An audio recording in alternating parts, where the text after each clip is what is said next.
Pinnacle GS 26,000 GK one liner. इसमें पढ़ेंगे आधुनिक इतिहास। आधुनिक इतिहास 1857 का विद्रोह। 1857 का विद्रोह की बात करें तो मंगल पांडे का संबंध था 34वीं बंगाल नेटिव इन्फेंट्री से।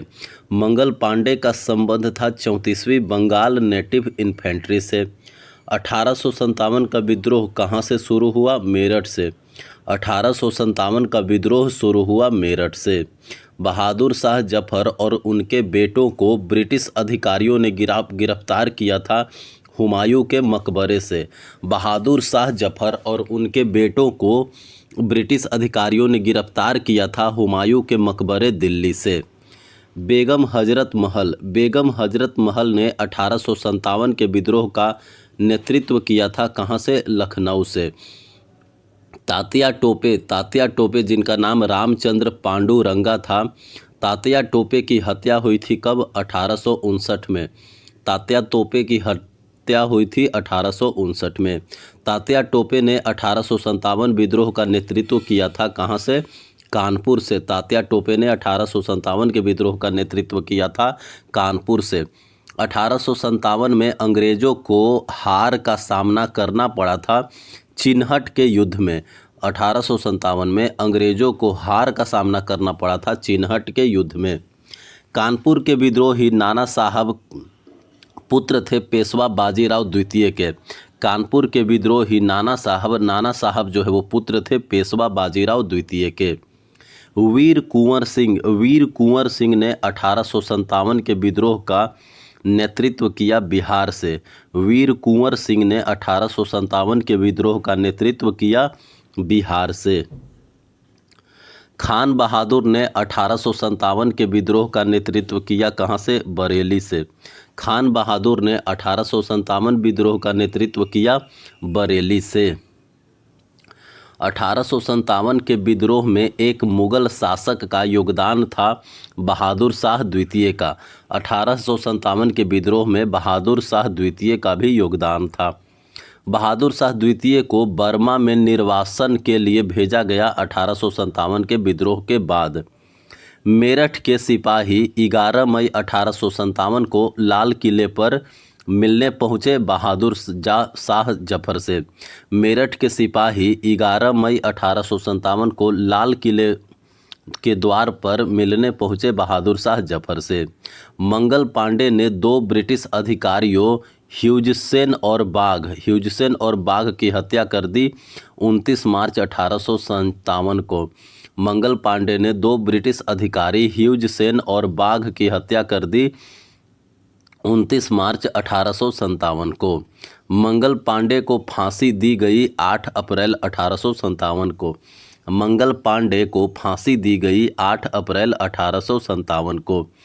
महारानी विक्टोरिया की उद्घोषणा जिसने भारत में ब्रिटिश क्राउन के प्रशासन की शुरुआत को चिन्हित की गई 1 नवंबर 1858 को।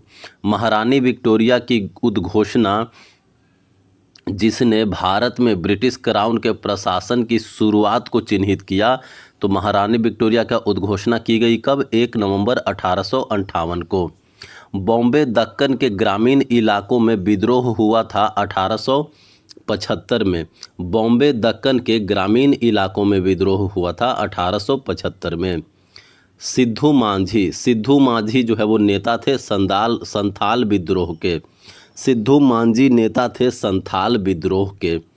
1857 के विद्रोह में शाह महल ने उत्तर प्रदेश के 1857 के विद्रोह में शाह महल ने उत्तर प्रदेश के बड़ौत में विद्रोह किया और युद्ध में मारा गया था जुलाई 1857 में।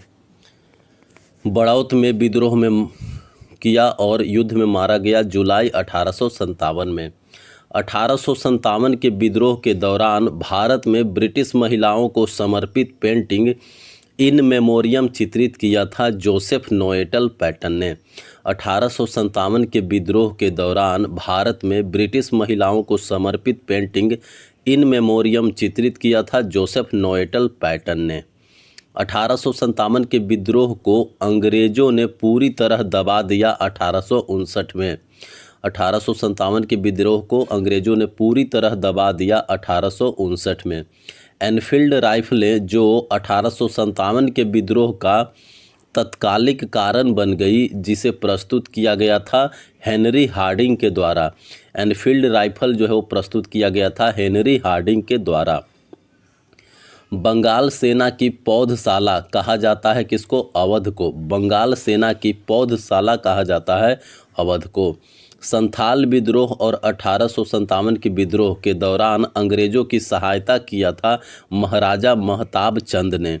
संथाल विद्रोह और 1857 के विद्रोह के दौरान अंग्रेजों को सहायता किया था महाराजा महताब चंद ने। झांसी की रानी लक्ष्मीबाई युद्ध में मारी गई थी वर्ष 1858 में। 1857 के विद्रोह को न तो प्रथम, न ही राष्ट्रीय, न ही स्वतंत्रता का संग्राम कहा था किसने? आरसी मजमूदार ने। आरसी मजमूदार ने कहा था कि 1857 का विद्रोह जो है वो न तो प्रथम विद्रोह है, न ही राष्ट्रीय विद्रोह है और न ही स्वतंत्रता का संग्राम है। अंग्रेजों द्वारा रंगून भेज दिया गया था मुगल सम्राट बहादुर शाह जफर को। रामगढ़ राज्य में 1857 के विद्रोह का नेतृत्व किया गया था अवंतीबाई लोधी द्वारा। रामगढ़ राज्य में 1857 के विद्रोह का नेतृत्व किया गया था अवंतीबाई लोधी द्वारा। मंगल पांडे ब्रिटिश सेना के जिस रेजिमेंट से संबंधित थे उसका नाम था 34वीं बंगाल नेटिव इन्फेंट्री। बहादुर शाह जफर को अंग्रेजों द्वारा कैद करके रंगून जेल में भेज दिया गया था वर्ष 1858 में। 1857 का भारतीय विद्रोह 10 मई 1857 को शुरू हुआ मेरठ से। 1857 का भारतीय विद्रोह 10 मई 1857 को शुरू हुआ मेरठ से। 1857 का भारतीय विद्रोह ग्वालियर में समाप्त हुआ 20 जून 1858 को। 1857 का भारतीय विद्रोह जो है वो ग्वालियर में समाप्त हुआ था 20 जून 1858 में। सर्वोपरिता की नीति की शुरुआत की गई थी किसके द्वारा? लॉर्ड हेस्टिंग्स के द्वारा। सर्वोपरिता की नीति शुरुआत की गई थी लॉर्ड हेस्टिंग्स के द्वारा। अवध का ब्रिटिश ईस्ट इंडिया कंपनी द्वारा विलय कर लिया गया था 1856 में। अवध का ब्रिटिश ईस्ट इंडिया कंपनी द्वारा विलय कर लिया गया था 1856 में। पैदल सेना के सैनिकों के लिए भारी बड़े कैलिबर वाली स्मूथ बोर बंदूक 16वीं शताब्दी में पेश की गई मस्कट। पैदल सेना के सैनिकों के लिए एक भारी बड़े कैलिबर वाली स्मूथ बोर बंदूक मस्कट पेश की गई। रानी लक्ष्मीबाई की मृत्यु 18 जून 1858 को ब्रिटिश औपनिवेशिक शासकों से लड़ते हुए हुई थी ग्वालियर में। रानी लक्ष्मीबाई की मृत्यु 18 जून 1858 को ब्रिटिश औपनिवेशिकों शासकों से लड़ते हुए ग्वालियर में हुई थी। 1858 में झांसी के किले की घेराबंदी की गई थी सर ह्यूज द्वारा। 1858 में झांसी के किले की घेराबंदी की गई थी सर ह्यूज द्वारा। 1857 के विद्रोह के दौरान मुगल शासक था बहादुर शाह जफर। बहादुर शाह जफर जो कि बहादुर शाह द्वितीय था।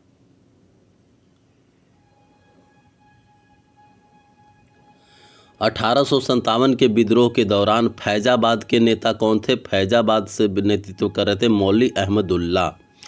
1857 के विद्रोह के दौरान भारत के गवर्नर जनरल कौन थे? Lord Canning. 1857 के विद्रोह के दौरान भारत के गवर्नर जनरल थे लॉर्ड कैनिंग। 1857 के विद्रोह के दिनों में मौलवी अहमदुल्ला शाह को जाना जाता था डंका शाह के नाम से। 1857 के विद्रोह के दिनों में मौलवी अहमदुल्ला को जाना जाता था डंका शाह के नाम से। बिहार में 1857 के विद्रोह का नेतृत्व किया था कुंवर सिंह ने।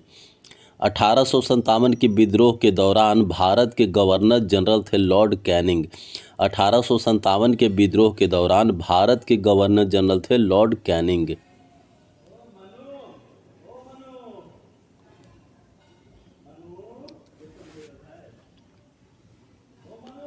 रानी लक्ष्मीबाई की मृत्यु हुई थी कहाँ? ग्वालियर में। रानी लक्ष्मीबाई की मृत्यु हुई थी ग्वालियर में।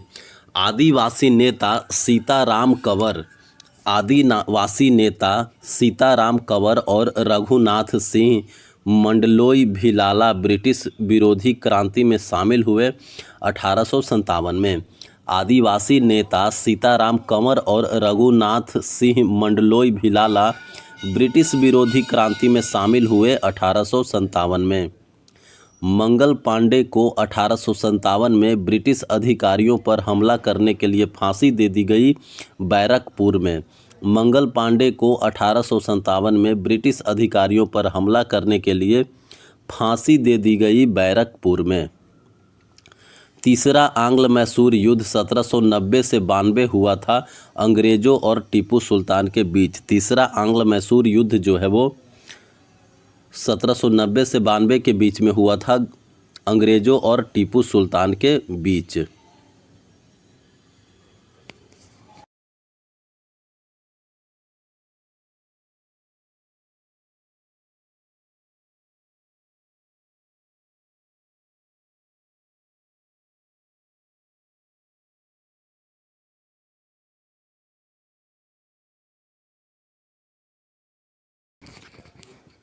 गवर्नर और वायसराय। गवर्नर और वायसराय की बात करें तो प्रथम आंग्ल अफगान युद्ध के दौरान भारत के गवर्नर जनरल कौन थे? Lord Auckland. प्रथम आंग्ल अफगान युद्ध के दौरान भारत के गवर्नर जनरल थे Lord Auckland. Charles Woods dispatch. Charles Woods dispatch जो कि 1854 में आया था। चार्ल्स वुड्स डिस्पैच का संबंध था शिक्षा के क्षेत्र से। चार्ल्स वुड्स डिस्पैच का संबंध था शिक्षा के क्षेत्र से। भारत में पहली रेलवे लाइन 1853 में शुरू हुआ था। भारत में पहली रेलवे लाइन शुरू की गई थी गवर्नर जनरल लॉर्ड डलहौजी के द्वारा। भारत में पहली रेलवे लाइन जो है वो शुरू की गई थी लॉर्ड डलहौजी के द्वारा। गवर्नर जनरल जिसने बंगाल का अस्थाई बंदोबस्त लागू किया था, बंगाल में अस्थाई बंदोबस्त लागू किया गया था लॉर्ड कॉर्नवालिस के द्वारा 1793 में। लॉर्ड कॉर्नवालिस के द्वारा 1793 में। बंगाल के पहले गवर्नर जनरल जिन्होंने 1773 के रेगुलेटिंग एक्ट को लागू करके दोहरी सरकार प्रणाली को समाप्त किया था वारेन हेस्टिंग्स। बंगाल में दोहरी शासन प्रणाली जो था उसको समाप्त किया था किसने? वारेन हेस्टिंग ने 1773 का रेगुलेटिंग एक्ट लागू करके। भारत में हड़प नीति की शुरुआत करने वाले गवर्नर जनरल कौन थे? लॉर्ड डलहौजी। भारत में हड़प नीति की शुरुआत करने वाले गवर्नर जनरल थे लॉर्ड डलहौजी। भारत की आज़ादी के समय भारत के वायसराय थे लॉर्ड माउंटबेटन। भारत की आज़ादी के समय भारत के वायसराय थे लॉर्ड माउंटबेटन। भारत में उच्च शिक्षा के लिए अंग्रेजों को आधिकारिक भाषा के रूप में शामिल किया गया लॉर्ड मैकाले द्वारा। भारत में उच्च शिक्षा के लिए अंग्रेजी को आधिकारिक भाषा के रूप में शामिल किया गया लॉर्ड मैकाले के द्वारा। वर्नाक्यूलर प्रेस एक्ट किसके शासनकाल में लागू किया गया था? लॉर्ड लिटन के शासनकाल में। Vernacular press act Lord Lytton के शासनकाल में लागू किया गया था। अफगानिस्तान में ब्रिटिश हस्तक्षेप के लिए त्रिपक्षीय संधि पर हस्ताक्षर किए गए लॉर्ड ऑकलैंड के द्वारा। अफगानिस्तान में ब्रिटिश हस्तक्षेप के लिए त्रिपक्षीय संधि पर हस्ताक्षर किए गए लॉर्ड ऑकलैंड के द्वारा। भारत में सिविल सेवाओं के जनक माने जाते हैं कौन? Lord Cornwallis. भारत में सिविल सेवाओं के जनक माने जाते हैं लॉर्ड कॉर्नवालिस। पुलिस प्रशासन की जांच के लिए फ्रेजर आयोग की नियुक्ति की गई लॉर्ड कर्जन के द्वारा। फ्रेजर आयोग की नियुक्ति की गई थी लॉर्ड कर्जन के द्वारा पुलिस प्रशासन की जांच के लिए। राजा नंद कुमार की न्यायिक हत्या करने का आरोप लगा था वारेन हेस्टिंग पर। राजा नंद कुमार की न्यायिक हत्या करने का आरोप लगा था वारेन हेस्टिंग्स पर। एंग्लो नेपाल युद्ध के दौरान गवर्नर जनरल थे लॉर्ड हेस्टिंगस। एंग्लो नेपाल युद्ध के दौरान गवर्नर जनरल थे लॉर्ड हेस्टिंगस। लॉर्ड डलहौजी ने पंजाब को ब्रिटिश भारत में मिला लिया था 1849 में। लॉर्ड डलहौजी ने पंजाब को ब्रिटिश भारत में मिला लिया था 1849 में। लॉर्ड डलहौजी ने किसके परिणाम स्वरूप पंजाब को ब्रिटिश भारत में मिलाया था? द्वितीय आंग्ल सिख युद्ध के परिणाम स्वरूप लॉर्ड डलहौजी ने द्वितीय आंग्ल सिख युद्ध के परिणाम स्वरूप पंजाब को ब्रिटिश में मिला लिया था। मेरठ षड्यंत्र के मुकदमे के दौरान भारत के वायसराय थे लॉर्ड इरविन। मेरठ षड्यंत्र के मुकदमे के दौरान भारत के वायसराय थे लॉर्ड इरविन। सहायक संधि का सिद्धांत प्रस्तुत किया गया था लॉर्ड वेलेस्ली के द्वारा। सहायक संधि का सिद्धांत प्रस्तुत किया गया था किनके द्वारा? लॉर्ड वेलेस्ली के द्वारा। जनरल डायर जिम्मेदार था जालियांवाला बाग हत्याकांड के लिए। जनरल डायर जो है वो जिम्मेदार था जालियांवाला बाग हत्याकांड के लिए। रैयतवारी व्यवस्था भारत में ब्रिटिश शासन के दौरान तैयार की गई थी अलेक्जेंडर रीड के द्वारा। रैयतवारी व्यवस्था जो है वो भारत में ब्रिटिश शासन के दौरान तैयार की गई थी अलेक्जेंडर रीड के द्वारा। भारत में ब्रिटिश शासन के दौरान जमींदारी प्रथा शुरू की गई थी लॉर्ड कॉर्नवालिस के द्वारा। भारत में जमींदारी प्रथा जो है वो शुरू की गई थी लॉर्ड कॉर्नवालिस के द्वारा। कॉलिन मैकेंजी को भारत के पहले सर्वेयर जनरल के रूप में नियुक्त किया गया था। कब? 1815 में। कॉलिन मैकेंजी को भारत के पहले सर्वेयर जनरल के रूप में नियुक्त किया गया था 1815 में। ब्रिटिश गवर्नर जनरल जिसने सर्वोच्चता की नीति अपनाई थी लॉर्ड हेस्टिंग्स ने। Lord Hastings. हड़प नीति के तहत कब्जा किया जाने वाला पहला राज्य था सतारा। हड़प नीति के तहत कब्जा किया जाने वाला पहला राज्य था सतारा, जो कि 1848 में उस पर कब्जा किया गया था। वारेन हेस्टिंग्स के समय भारत में प्रेसिडेंसियों की संख्या थी 3, बंगाल, मद्रास और बॉम्बे। वारेन हेस्टिंग्स के समय भारत में प्रेसिडेंसियों की संख्या थी 3, बंगाल, मद्रास और बॉम्बे। लॉर्ड रिपन को भारत का वायसराय नियुक्त किया गया 1880 में। लॉर्ड रिपन को भारत का वायसराय नियुक्त किया गया 1880 में। बहादुर शाह जफर के मृत्यु के बाद अंतिम मुगल राजा होंगे यह घोषणा की थी गवर्नर जनरल कैनिंग ने। बहादुर शाह जफर मृत्यु के बाद अंतिम मुगल राजा होंगे यह घोषणा किया था गवर्नर जनरल कैनिंग ने। गवर्नर जनरल जो ठगी के उन्मूलन से संबंधित था Lord William Bentinck. Governor general जिसने ठगी को समाप्त कर दिया था लॉर्ड विलियम बेंटिक। प्रथम आंग्ल मराठा युद्ध के दौरान बंगाल का गवर्नर जनरल था वारेन हेस्टिंग्स। प्रथम आंग्ल मराठा युद्ध के दौरान बंगाल का गवर्नर जनरल था वारेन हेस्टिंग्स। भारत का अंतिम वायसराय कौन था? Lord Mountbatten. भारत का अंतिम वायसराय लॉर्ड माउंटबेटन। स्वतंत्रता के बाद भारत का प्रथम गवर्नर जनरल कौन था? Lord Mountbatten. स्वतंत्रता के बाद भारत का प्रथम गवर्नर जनरल था लॉर्ड माउंटबेटन। स्वतंत्र भारत के प्रथम भारतीय गवर्नर जनरल कौन थे? सी राजगोपालाचारी। स्वतंत्र भारत के प्रथम भारतीय गवर्नर जनरल थे सी राजगोपालाचारी। काकोरी षड्यंत्र के समय भारत का वायसराय कौन था? Lord reading. काकोरी षड्यंत्र के समय भारत का वायसराय था लॉर्ड रीडिंग। दांडी यात्रा के दौरान भारत का वायसराय कौन था? Lord Irwin. दांडी यात्रा के दौरान भारत का वायसराय था लॉर्ड इरविन।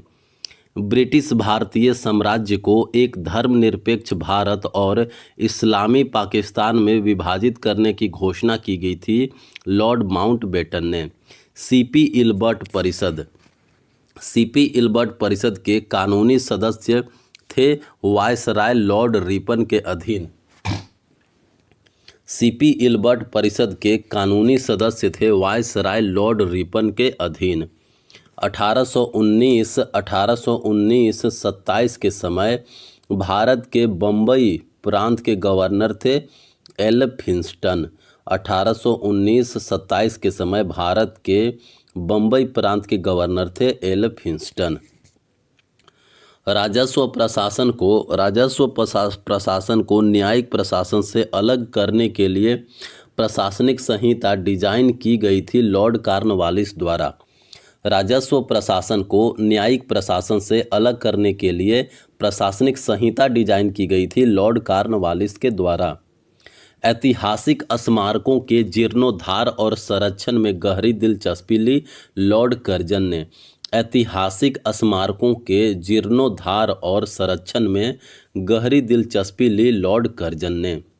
प्राचीन स्मारक संरक्षण अधिनियम 1904 प्राचीन स्मारक संरक्षण अधिनियम 1904 में पारित किया गया था वायसराय लॉर्ड कर्जन के अधीन। प्राचीन स्मारक संरक्षण अधिनियम 1904 जो है वो पारित किया गया था लॉर्ड कर्जन के अधीन। राजनीतिक शिक्षा के लिए स्थानीय स्वशासन का प्रस्ताव लाया गया था किसके द्वारा? लॉर्ड रिपन के द्वारा। राजनीतिक शिक्षा के लिए स्थानीय स्वशासन का प्रस्ताव लाया गया था लॉर्ड रिपन के द्वारा। भारत में स्थानीय स्वशासन के जनक माने जाते हैं कौन? Lord Ripon. भारत में स्थानीय स्वशासन के जनक माने जाते हैं लॉर्ड रिपन। भारत का प्रथम वायसराय जो है वो कौन थे? Lord Canning. भारत के प्रथम वायसराय लॉर्ड कैनिंग। बंगाल की सरकार की द्वैध शासन प्रणाली की नीति उपज थी किस गवर्नर जनरल के? लॉर्ड क्लाइव के दिमाग की। बंगाल की सरकार की द्वैध शासन यानी बंगाल में द्वैध शासन प्रणाली जो है वो क्लाइव के दिमाग की उपज थी। सती प्रथा को बंगाल के गवर्नर जनरल ने गैर कानूनी घोषित कर दिया था किसने? विलियम बेंटिक ने। सती प्रथा को विलियम बेंटिक ने गैर कानूनी घोषित कर दिया था। भारत के प्रथम गवर्नर जनरल कौन बने थे? Lord William Bentinck. भारत के प्रथम गवर्नर जनरल बने थे विलियम बेंटिक। गवर्नर जनरल द्वारा अवध को एक चेरी के रूप में वर्णित किया गया था लॉर्ड डलहौजी के द्वारा। लॉर्ड डलहौजी के द्वारा अवध को एक चेरी के रूप में वर्णित किया गया था। ब्रिटिश भारत के अंतिम गवर्नर जनरल थे लॉर्ड माउंटबेटन। ब्रिटिश भारत के अंतिम गवर्नर जनरल थे लॉर्ड माउंटबेटन।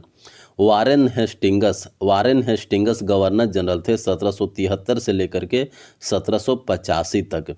1773 से लेकर के 1785 तक वारेन हेस्टिंगस जो है वो गवर्नर जनरल थे। अस्थाई बंदोबस्त 1793 ईस्वी में बंगाल के गवर्नर जनरल के समय लागू किया गया चार्ल्स कॉर्नवालिस के समय। अस्थाई बंदोबस्त जो है वो बंगाल में 1793 में लागू किया गया चार्ल्स कॉर्नवालिस द्वारा। 1809 में महाराजा रंजीत सिंह ने अमृतसर की संधि पर हस्ताक्षर किए चार्ल्स टी मेटकॉफ के साथ। अमृतसर पर हस्ताक्षर किए थे रंजीत सिंह ने चार्ल्स मेटकॉफ के साथ 1809 में। ए हिस्ट्री ऑफ ब्रिटिश इंडिया प्रकाशित एक कृति है किनकी? जेम्स मिल द्वारा। ए हिस्ट्री ऑफ ब्रिटिश इंडिया यह जो है वो प्रकाशित किया गया था जेम्स मिल के द्वारा। 1801 में सहायक संधि प्रणाली लागू की गई थी अवध पर। 1801 में सहायक संधि प्रणाली लागू की गई थी अवध पर। 1835 में लागू किया गया अंग्रेजी शिक्षा अधिनियम आधारित है मैकाले मिनट पर। 1835 में लागू किया गया अंग्रेजी शिक्षा अधिनियम आधारित है मैकाले मिनट पर। 1878 ईस्वी का वर्नाक्यूलर प्रेस एक्ट निरस्त कर दिया था किसने? लॉर्ड रिपन ने। 1878 ईस्वी का वर्नाक्यूलर प्रेस एक्ट जो है वो निरस्त कर दिया था लॉर्ड रिपन ने। 1856 में बहादुर शाह जफर अंतिम मुगल सम्राट होंगे यह निर्णय लिया गया था गवर्नर जनरल लॉर्ड कैनिंग के द्वारा। 1856 में बहादुर शाह जफर जो है वो अंतिम मुगल सम्राट होंगे यह निर्णय लिया गया था लॉर्ड कैनिंग के द्वारा। भारतीय राष्ट्रीय कांग्रेस का गठन 1885 में हुआ था। उस समय वायसराय कौन थे? Lord Dufferin. प्रांतीय वित्त को केंद्रीय वित्त से अलग करने का पहला कदम उठाया गया था किनके द्वारा? लॉर्ड मेयो के द्वारा। प्रांतीय वित्त को केंद्रीय वित्त से अलग करने का पहला कदम उठाया गया था लॉर्ड मेयो के द्वारा। वायसराय लॉर्ड मेयो ने भारत में वित्तीय विकेंद्रीकरण की शुरुआत की कब? 1870 में। वायसराय लॉर्ड मेयो ने भारत में वित्तीय विकेंद्रीकरण की शुरुआत की 1870 में। भारत में सिविल सेवा के जनक थे लॉर्ड कॉर्नवालिस। भारत में सिविल सेवा के जनक थे लॉर्ड कॉर्नवालिस। जमींदारी थानेदारों के स्थान पर दरोगा प्रणाली शुरू की गई थी लॉर्ड कॉर्नवालिस द्वारा। जमींदारी थानेदारों के स्थान पर दरोगा प्रणाली शुरू की गई थी लॉर्ड कॉर्नवालिस के द्वारा। रॉबर्ट क्लाइव 18 वर्ष की आयु में इंग्लैंड में मद्रास आए थे। रॉबर्ट क्लाइव 18 वर्ष की आयु में इंग्लैंड से मद्रास आए थे 1743 ईस्वी में। ईस्ट इंडिया कंपनी ने भारतीय राज्यों में रेजिडेंट्स की नियुक्ति की बक्सर के युद्ध 1764 के बाद। ईस्ट इंडिया कंपनी ने भारतीय राज्यों में रेजिडेंट्स की नियुक्ति की थी बक्सर के युद्ध 1764 के बाद। रिचर्ड वेलेजली भारत के गवर्नर जनरल थे 1798 से लेकर के 1805 तक। रिचर्ड वेलेजली भारत के गवर्नर जनरल थे 1798 से लेकर के 1805 तक। कुख्यात क्रॉलिंग ऑर्डर जारी किया गया था जनरल डायर के द्वारा। क्रॉलिंग ऑर्डर जो है वो जारी किया गया था जनरल डायर के द्वारा। 1943 ईस्वी के बंगाल अकाल के दौरान भारत का वायसराय लॉर्ड लिनलिथगो था। 1943 के बंगाल अकाल के दौरान भारत का वायसराय कौन था? Lord Linlithgow.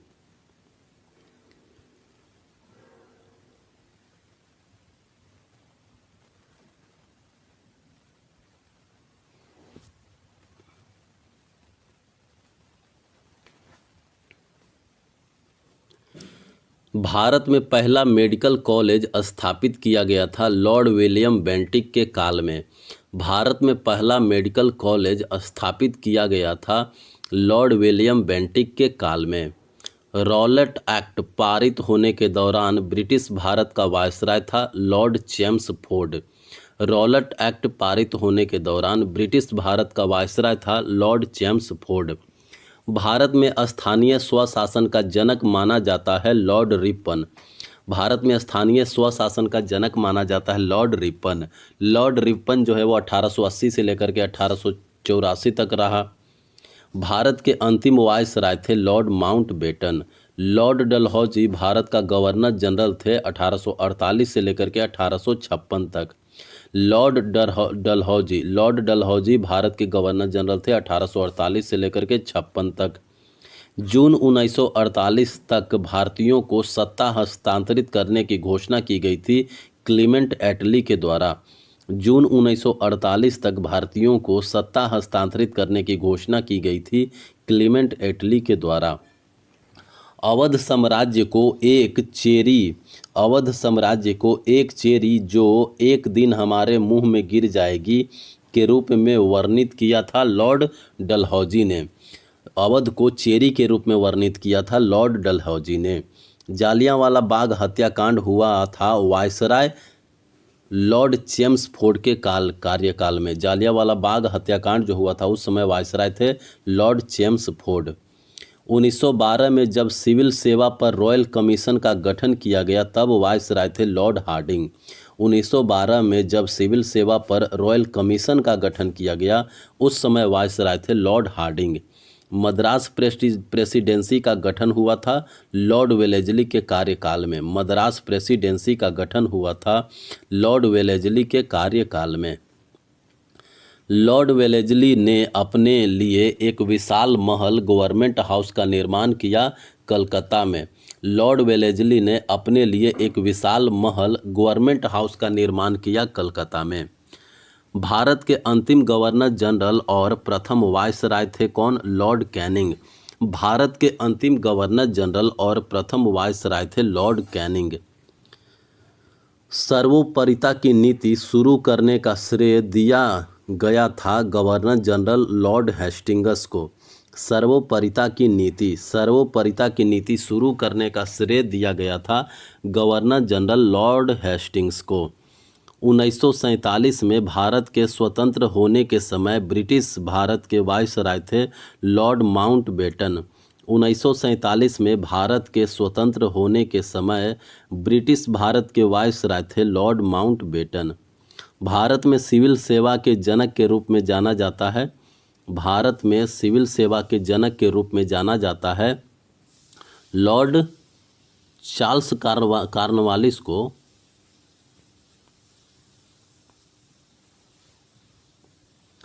भारत में सिविल सेवा के जनक के रूप में जाना जाता है चार्ल्स कॉर्नवालिस को। भारत ब्रिटेन के साथ युद्ध में शामिल हो गया है, यह घोषणा 1939 में की गई थी भारत के वायसराय लॉर्ड लिनलिथगो द्वारा। भारत ब्रिटेन के साथ युद्ध में शामिल हो गया है, यह घोषणा 1939 में की थी। किसने? लॉर्ड लिनलिथगो ने। भारत के सांख्यिकीय सर्वेक्षण का आयोजन किया गया था लॉर्ड मेयो के द्वारा। भारत के सांख्यिकीय सर्वेक्षण का आयोजन किया गया था लॉर्ड मेयो के द्वारा। 1793 में बंगाल का अस्थायी बंदोबस्त शुरू किया गया था वायसराय चार्ल्स कॉर्नवालिस के अधीन। बंगाल में अस्थायी बंदोबस्त शुरू किया गया था कॉर्नवालिस के अधीन। भारत में सांप्रदायिक निर्वाचन क्षेत्र के जनक माने जाते हैं लॉर्ड मिंटो। भारत में सांप्रदायिक निर्वाचन क्षेत्र के जनक माने जाते हैं लॉर्ड मिंटो। भारत में वर्नाक्यूलर प्रेस एक्ट लागू किया गया था लॉर्ड लिटन के द्वारा। भारत में वर्नाक्यूलर प्रेस एक्ट जो है वो लागू किया गया था लॉर्ड लिटन के द्वारा। भारत के गवर्नर जनरल का कार्यकाल बनाया गया था चार्टर अधिनियम 1833 के द्वारा। भारत के गवर्नर जनरल का कार्यालय बनाया गया था चार्टर अधिनियम 1833 के द्वारा। 1946 में भारत में अंतरिम सरकार के गठन के लिए लॉर्ड वेवेल ने आमंत्रित किया था जवाहरलाल नेहरू को।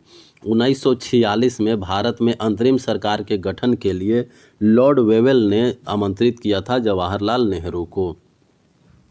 1948 से 1950 तक भारत के अंतिम गवर्नर जनरल थे सी राजगोपालाचारी। 1948 से लेकर के 1950 तक भारत के अंतिम गवर्नर जनरल थे सी राजगोपालाचारी। भारतीय प्रेस का मुक्तिदाता कहा जाता है किनको? चार्ल्स मेटकॉफ को। भारतीय प्रेस का मुक्तिदाता कहा जाता है चार्ल्स मेटकॉफ को। लॉर्ड कर्जन को भारत का वायसराय नियुक्त किया गया था कब? 1899 में। लॉर्ड कर्जन को भारत का वायसराय नियुक्त किया गया था 1899 में। 1793 में अस्थायी बंदोबस्त प्रणाली की शुरुआत की गई थी लॉर्ड कॉर्नवालिस के द्वारा। 1793 में अस्थायी बंदोबस्त प्रणाली की शुरुआत की गई थी लॉर्ड कॉर्नवालिस के द्वारा। दिसंबर 1829 में सती प्रथा के विरुद्ध कानून बनाया था लॉर्ड विलियम बेंटिक ने। सती प्रथा के विरुद्ध कानून बनाया था बेंटिक ने। वर्नाक्यूलर प्रेस एक्ट 1878 में लागू किया गया था लॉर्ड लिटन के द्वारा। 1878 का वर्नाक्यूलर प्रेस एक्ट निरस्त किया गया था लॉर्ड रिपन के द्वारा। 1878 का वर्नाक्यूलर प्रेस एक्ट जो है वो निरस्त किया गया था लॉर्ड रिपन के द्वारा। व्यापगत का सिद्धांत पेश किया गया था लॉर्ड डलहौजी के द्वारा। व्यापगत का सिद्धांत जो है वो पेश किया गया था लॉर्ड डलहौजी के द्वारा। व्यापगत के सिद्धांत को वापस ले लिया गया था किसके द्वारा? लॉर्ड कैनिंग के द्वारा। व्यापगत का सिद्धांत जो है वो पेश किया गया था डलहौजी के द्वारा और वापस लिया गया था कैनिंग के द्वारा। मुगल बादशाह ने कंपनी को बंगाल प्रांतों के दीवान के रूप में नियुक्त किया था 1765 में। मुगल बादशाह ने कंपनी को बंगाल प्रांतों के दीवान के रूप में नियुक्त किया था 1765 में। महाराजा चैत सिंह को वारेन हेस्टिंग्स ने गिरफ्तार किया था 1781 में। महाराजा चैत सिंह को बनारस में थे, उनको वारेन हेस्टिंग्स ने गिरफ्तार किया 1781 में। रॉबर्ट क्लाइव भारत कब आया था? 1743 में। रॉबर्ट क्लाइव जो है वो भारत आया था 1743 में। दिल्ली दरबार में महारानी विक्टोरिया को कैसर ए हिंद की उपाधि दी गई थी लॉर्ड लिटन के द्वारा। दिल्ली दरबार में महारानी विक्टोरिया को कैसर ए हिंद की उपाधि दी गई थी लॉर्ड लिटन के द्वारा। लॉर्ड कॉर्नवालिस बंगाल के गवर्नर जनरल थे 1786 से लेकर के 1793 तक। कॉर्नवालिस जो है वो बंगाल के गवर्नर जनरल थे 1786 से लेकर के 1793 तक। भारत में अस्थाई बंदोबस्त और सिविल सेवाओं की शुरुआत की गई थी लॉर्ड कॉर्नवालिस के द्वारा।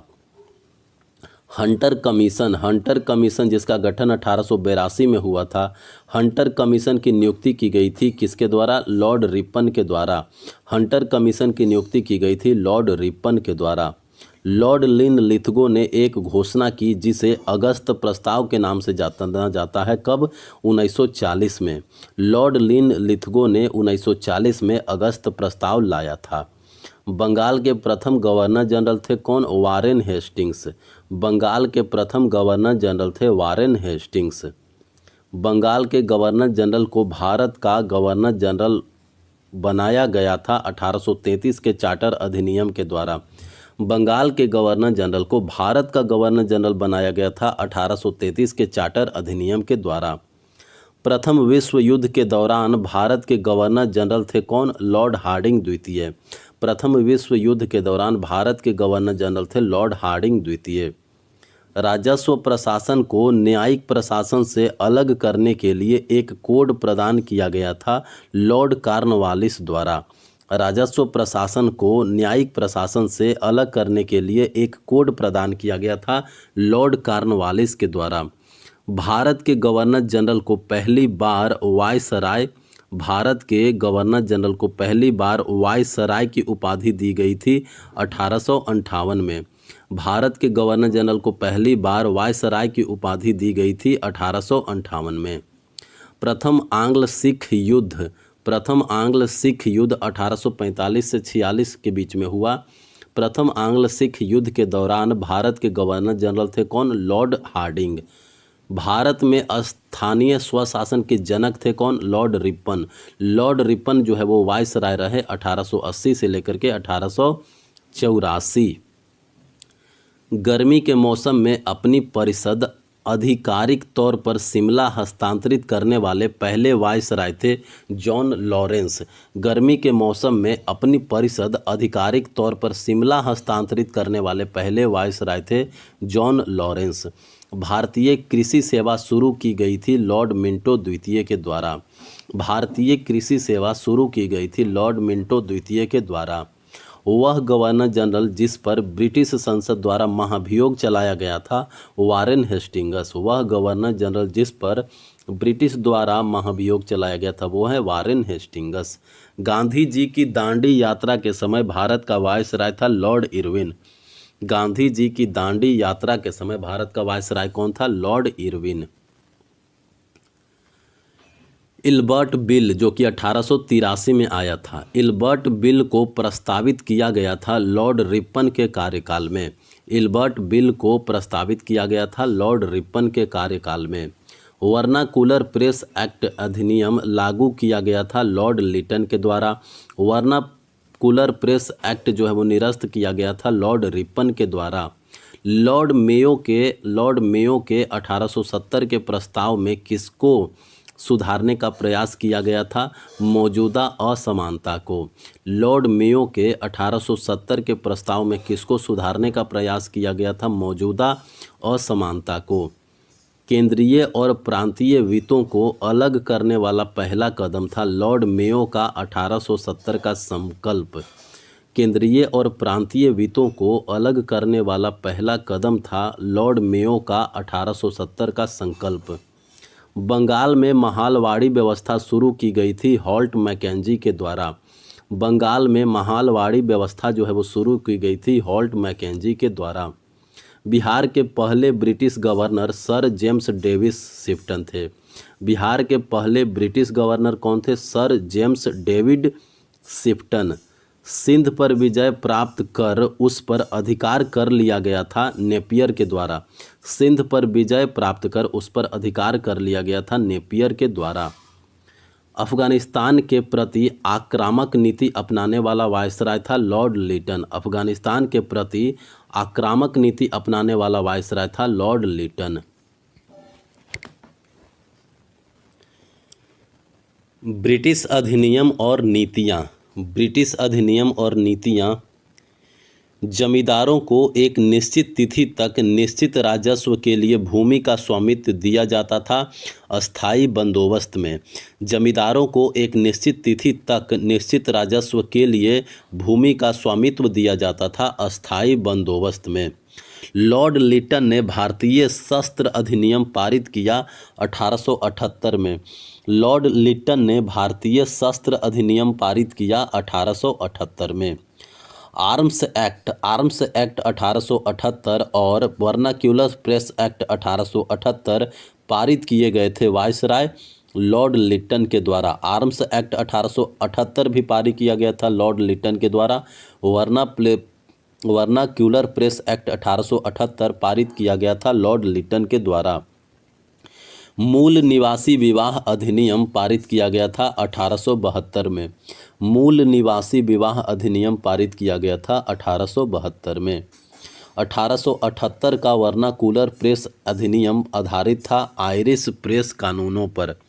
1878 का वर्नाक्यूलर प्रेस अधिनियम आधारित था आयरिश प्रेस कानूनों पर। भारत रक्षा अधिनियम अधिनियमित किया गया 1915 में। भारत रक्षा अधिनियम जो है वो अधिनियमित किया गया था 1915 में। रॉलेट एक्ट पारित हुआ 1919 में। रॉलेट एक्ट जो है वो पारित हुआ 1919 में। आपराधिक जनजाति अधिनियम आपराधिक जनजाति अधिनियम पारित हुआ 1871 में। आपराधिक जनजाति अधिनियम जो है वो पारित हुआ 1871 में।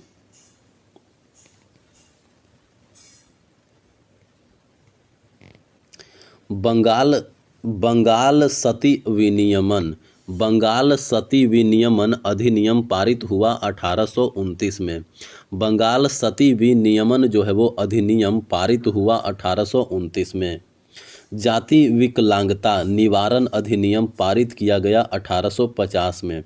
जाति विकलांगता निवारण अधिनियम पारित किया गया 1850 में। भारत के प्रथम वायसराय थे लॉर्ड कैनिंग। भारत के प्रथम वायसराय थे लॉर्ड कैनिंग। 1947 के अधिनियम ने घोषणा की कि भारत में ब्रिटिश शासन समाप्त हो जाएगा 30 जून 1948 तक। 1947 के अधिनियम ने घोषणा की कि भारत में ब्रिटिश शासन जो है वो समाप्त हो जाएगा 30 जून 1948 तक। केंद्रीय और प्रांतीय सरकारों के बीच 3 सूचियों के आधार पर शक्तियों का विभाजन किया गया भारत सरकार अधिनियम 1935 द्वारा। केंद्रीय और प्रांतीय सरकारों के बीच 3 सूचियों के आधार पर शक्तियों का विभाजन किया गया भारत सरकार अधिनियम 1935 द्वारा। लॉर्ड कॉर्नवालिस ने अस्थायी बंदोबस्त प्रणाली की शुरुआत की बंगाल और बिहार में। लॉर्ड कॉर्नवालिस ने अस्थायी बंदोबस्त प्रणाली की शुरुआत की बंगाल और बिहार में। वह अधिनियम जिसने ब्रिटिश ईस्ट इंडिया कंपनी के शासन और नियंत्रण बोर्ड को समाप्त कर दिया वह था भारत सरकार अधिनियम 1858। वह अधिनियम जिसने ब्रिटिश ईस्ट इंडिया कंपनी के शासन और नियंत्रण बोर्ड को समाप्त कर दिया गया वह था भारत सरकार अधिनियम 1858। अधिनियम जिसने भारत के प्रशासन को केंद्रीकृत कर दिया था। अधिनियम जिसने भारत के प्रशासन को केंद्रीकृत कर दिया था वह था 1833 का चार्टर अधिनियम। अधिनियम जिसने भारत के प्रशासन को केंद्रीकृत कर दिया था वह था 1833 का चार्टर अधिनियम। लॉर्ड डलहौजी द्वारा हड़प नीति के तहत झांसी पर कब्जा किया गया था। कब? लॉर्ड डलहौजी के हड़प नीति, लॉर्ड डलहौजी ने हड़प नीति लाया था और हड़प नीति के तहत झांसी पर कब्जा किया गया था 1854 में। झांसी पर कब्जा किया गया था 1854 में हड़प नीति के तहत। अवध पर अंग्रेजों द्वारा अधिकार कर लिया गया था 1856 में। अवध पर अंग्रेजों द्वारा अधिकार कर लिया गया था 1856 में। वायसराय लिट्टन ने 1877 में महारानी विक्टोरिया को किसके रूप में स्वीकार करने के लिए एक दरबार का आयोजन किया था? भारत की महारानी के रूप में। वायसराय लिट्टन ने 1877 में महारानी विक्टोरिया को भारत की महारानी के रूप में स्वीकार करने के लिए एक दरबार का आयोजन किया था। एलिजाबेथ प्रथम ने ईस्ट इंडिया कंपनी को पूर्व के साथ व्यापार करने का अधिकार प्रदान किया था सन 1600 ईस्वी में। पहला फैक्ट्री अधिनियम लॉर्ड रिपन के समय में बनाया गया था 1881 में। पहला फैक्ट्री अधिनियम जो है वो बनाया गया था 1881 में वायसराय लॉर्ड रिपन के कार्यकाल में। महालवाड़ी प्रणाली जो है वो शुरू किया था किसने? महालवाड़ी प्रणाली शुरू किया था हॉल्ट मैकेंजी ने। महालवाड़ी प्रणाली शुरू किया था हॉल्ट मैकेंजी ने। भारत में महालवाड़ी व्यवस्था की शुरुआत हुई थी लॉर्ड विलियम बेंटिक के काल में। भारत में महालवाड़ी व्यवस्था शुरू किया गया था हॉल्ट मैकेंजी के द्वारा, लेकिन कार्यकाल था लॉर्ड विलियम बेंटिक का। ब्रिटिश संसद ने ईस्ट इंडिया कंपनी से शक्तियां क्राउन को हस्तांतरित कर दी भारत सरकार अधिनियम 1858 के माध्यम से। ब्रिटिश संसद ने ईस्ट इंडिया कंपनी से शक्तियां क्राउन को हस्तांतरित कर दी भारत सरकार अधिनियम 1858 के माध्यम से। वह अधिनियम जिसने पहली बार विधायिका में कुछ निर्वाचित प्रतिनिधित्व की अनुमति दी भारत सरकार अधिनियम 1909। वह अधिनियम जिसने पहली बार विधायिका में कुछ निर्वाचित प्रतिनिधित्व की अनुमति दी भारत सरकार अधिनियम 1909। नोट: भारत सरकार अधिनियम 1909 को मार्ले मिंटो सुधार के नाम से भी जाना जाता है। 1909 में पारित मार्ले मिंटो सुधार का उद्देश्य लागू करना पृथक निर्वाचक मंडल। 1909 में पारित मार्ले मिंटो सुधार का उद्देश्य था पृथक निर्वाचन प्रणाली लागू करना। वह अधिनियम जिसने भारत में प्रांतों को स्वायत्तता प्रदान की भारत सरकार अधिनियम 1935। वह अधिनियम जिसने भारत में प्रांतों को स्वायत्तता प्रदान की भारत सरकार अधिनियम 1935। भारत सरकार अधिनियम 1935 में पारित हुआ और लागू हुआ 1937 में। भारत सरकार अधिनियम 1935 में पारित हुआ और लागू हुआ 1937 में। भारतीय संविधान का अधिकांश भाग उधार लिया गया है भारत सरकार अधिनियम 1935 से। भारत के संविधान ने स्थान ले लिया 1935 के भारत सरकार अधिनियम का। दिल्ली में एक संघीय न्यायालय की स्थापना की गई भारत सरकार अधिनियम 1935 के द्वारा। दिल्ली में एक संघीय न्यायालय की स्थापना की गई भारत सरकार अधिनियम 1935 के द्वारा।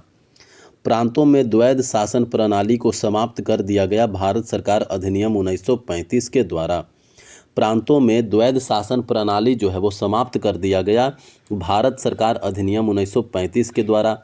भारतीय वैधानिक आयोग 1928 में बना। भारतीय वैधानिक आयोग 1928 यानी साइमन कमीशन 1928 का नेतृत्व किया था सर जॉन अल सेब्रुक साइमन ने। सर जॉन अल सेब्रुक साइमन ने साइमन कमीशन का नेतृत्व किया था। अधिकांश भारतीय नागरिक की आयु को परिभाषित करने वाला बहुमत अधिनियम पारित किया गया था 1875 में। अधिकांश भारतीय नागरिकों की आयु को परिभाषित करने वाला बहुमत अधिनियम पारित किया गया था 1875 में।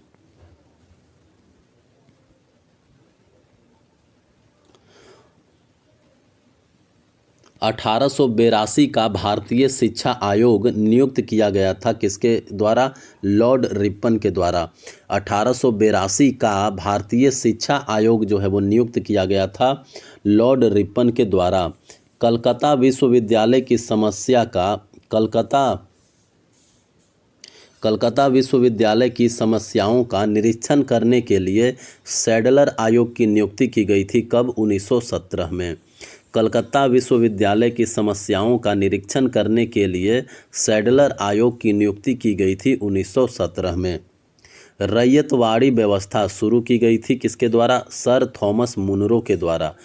रैयतवाड़ी व्यवस्था शुरू की गई थी सर थॉमस मुनरो के द्वारा। रैयतवाड़ी व्यवस्था आधारित थी लगान के रिकार्डियन सिद्धांत पर। रैयतवाड़ी व्यवस्था जो है वो आधारित था लगान के रिकार्डियन सिद्धांत पर। भारत के राज्य सचिव को ब्रिटिश भारत की सरकार के लिए उत्तरदायी बनाया गया 1858 में।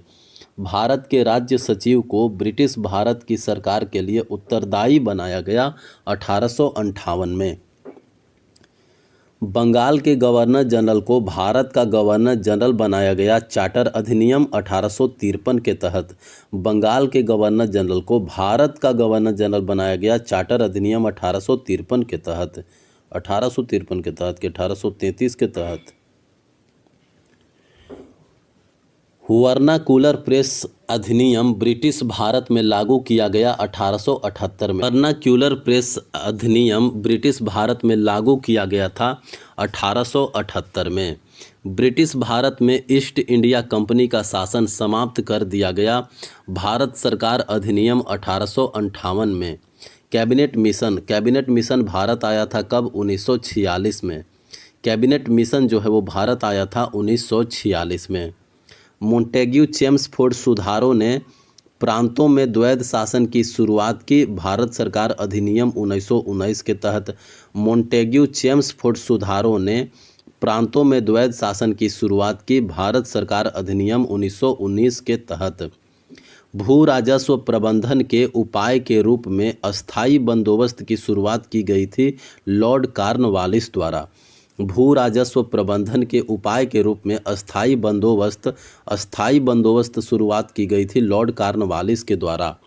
शिक्षा पर एक व्यापक प्रेषण जिसे वुड्स डिस्पैच ऑन एजुकेशन कहा जाता है वह भेजा गया था 1854 में। वुड्स डिस्पैच जो है वो कब आया था? 1854 में। ब्रिटिश सरकार ने क्रिप्स मिशन भारत कब भेजा? 1942 में। ब्रिटिश सरकार ने क्रिप्स मिशन भारत भेजा 1942 में। मोंटेग्यू चेम्सफोर्ड सुधार अधिनियम 1919 ने शुरुआत की द्वैध शासन। मोंटेग्यू चेम्सफोर्ड सुधार अधिनियम 1919 ने शुरुआत की द्वैध शासन। भारत में ब्रिटिश सरकार और ईस्ट इंडिया कंपनी द्वारा नियंत्रण की दोहरी प्रणाली स्थापित की गई थी पिट्स इंडिया एक्ट 1784 के तहत। भारत में ब्रिटिश सरकार और ईस्ट इंडिया कंपनी द्वारा नियंत्रण की दोहरी प्रणाली स्थापित की गई थी पिट्स इंडिया एक्ट 1784 के तहत। 1835 के अंग्रेजी शिक्षा अधिनियम में अंग्रेजी को शिक्षा का माध्यम बना दिया गया उच्च शिक्षा के लिए। 1835 के अंग्रेजी शिक्षा अधिनियम में अंग्रेजी को शिक्षा का माध्यम बना दिया गया उच्च शिक्षा के लिए। प्रांतीय स्तर पर दोहरी सरकार की व्यवस्था द्वैध शासन को समाप्त कर दिया गया भारत सरकार अधिनियम 1935 के तहत। प्रांतीय स्तर पर दोहरी सरकार की व्यवस्था द्वैध शासन को समाप्त कर दिया गया भारत सरकार अधिनियम 1935 के तहत। 1858 में महारानी विक्टोरिया ब्रिटिश भारत की संप्रभु बनी भारत की सम्राज्ञी उपाधि के साथ। 1858 में महारानी विक्टोरिया ब्रिटिश भारत की संप्रभु बनी भारत की सम्राज्ञी उपाधि के साथ। 1813 के चार्टर अधिनियम ने भारत में ईस्ट इंडिया कंपनी के शासन को बढ़ा दिया 20 वर्षों के लिए। 1813 के चार्टर अधिनियम ने भारत में ईस्ट इंडिया कंपनी के साथ शासन को बढ़ा दिया 20 वर्षों के लिए। साइमन कमीशन का उद्देश्य भारत का राजनीतिक भविष्य तय करना था।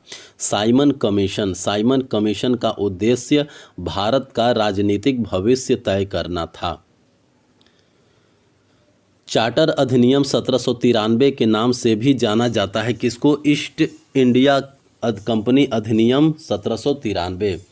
चार्टर अधिनियम 1793 जो है उसको ईस्ट इंडिया कंपनी अधिनियम 1793 के नाम से भी जाना जाता है। गांधी इरविन समझौते पर हस्ताक्षर किए गए थे कब? 1931 में। गांधी इरविन समझौते पर हस्ताक्षर किए गए थे 1931 में।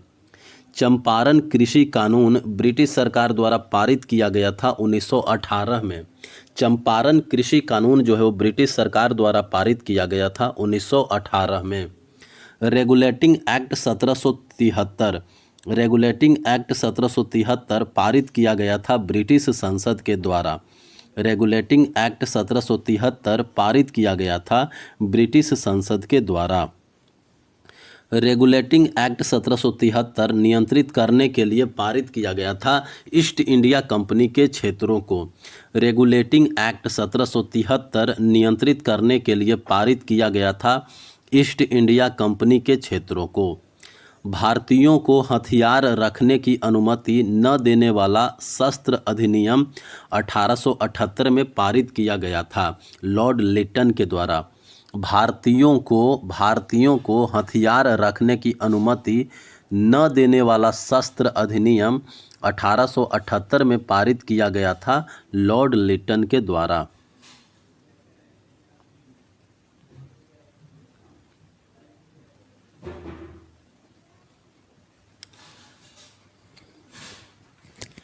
ब्रिटिश सरकार ने इंग्लैंड में चेंट्ज के उपयोग पर प्रतिबंध लगाने वाला एक कानून बनाया 1720 में। ब्रिटिश सरकार ने इंग्लैंड में चेंट्ज के उपयोग पर प्रतिबंध लगाने वाला एक कानून बनाया 1720 में। इंग्लैंड में मुद्रित सूती वस्त्र चेंट्ज के उपयोग पर प्रतिबंध लगाने के लिए अधिनियम को भी जाना जाता है केलिको अधिनियम के रूप में। इंग्लैंड में मुद्रित सूती वस्त्र चेंट्ज के उपयोग पर प्रतिबंध लगाने के अधिनियम को जाना जाता है केलिको अधिनियम के रूप में। भारत में ईसाई धर्म में परिवर्तन को आसान बनाने के लिए एक कानून पारित किया गया 1850 में। भारत में ईसाई धर्म में परिवर्तन को आसान बनाने के लिए एक कानून पारित किया गया 1850 में। भारत की ब्रिटिश सरकार ने प्रांतीय स्वायत्तता की शुरुआत की भारत सरकार अधिनियम 1935 के द्वारा। भारत की ब्रिटिश सरकार ने प्रांतीय स्वायत्तता की शुरुआत की भारत सरकार अधिनियम 1935 के द्वारा। ब्रिटिश भारत का विभाजन दो नए स्वतंत्र उपनिवेशों भारत और पाकिस्तान में किया गया था भारतीय स्वतंत्रता अधिनियम 1947 के द्वारा। ब्रिटिश भारत का विभाजन दो नए स्वतंत्र उपनिवेशों भारत और पाकिस्तान में किया गया था भारतीय स्वतंत्रता अधिनियम 1947 के द्वारा। ब्रिटिश ईस्ट इंडिया कंपनी के वाणिज्यिक और राजनीतिक कार्यों को अलग करने वाला अधिनियम पिट्स इंडिया अधिनियम 1784 है। ब्रिटिश ईस्ट इंडिया कंपनी के वाणिज्यिक और राजनीतिक कार्यों को अलग करने वाला अधिनियम पिट्स इंडिया अधिनियम 1784 है। भारतीय परिषद अधिनियम 1909 जाना जाता है मार्ले मिंटो सुधार के नाम से। भारतीय परिषद अधिनियम 1909 जाना जाता है मार्ले मिंटो सुधार के नाम से। ब्रिटिश संसद ने ईस्ट इंडिया कंपनी की शक्तियां ब्रिटिश क्राउन को हस्तांतरित कर दी 1858 में।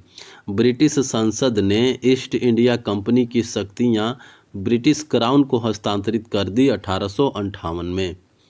वह अधिनियम जो सरकार को कुछ भी आपत्तिजनक प्रकाशित करने की स्थिति में समाचार पत्र की संपत्ति जब्त करने की अनुमति देता है वह है वर्नाक्यूलर प्रेस अधिनियम 1878।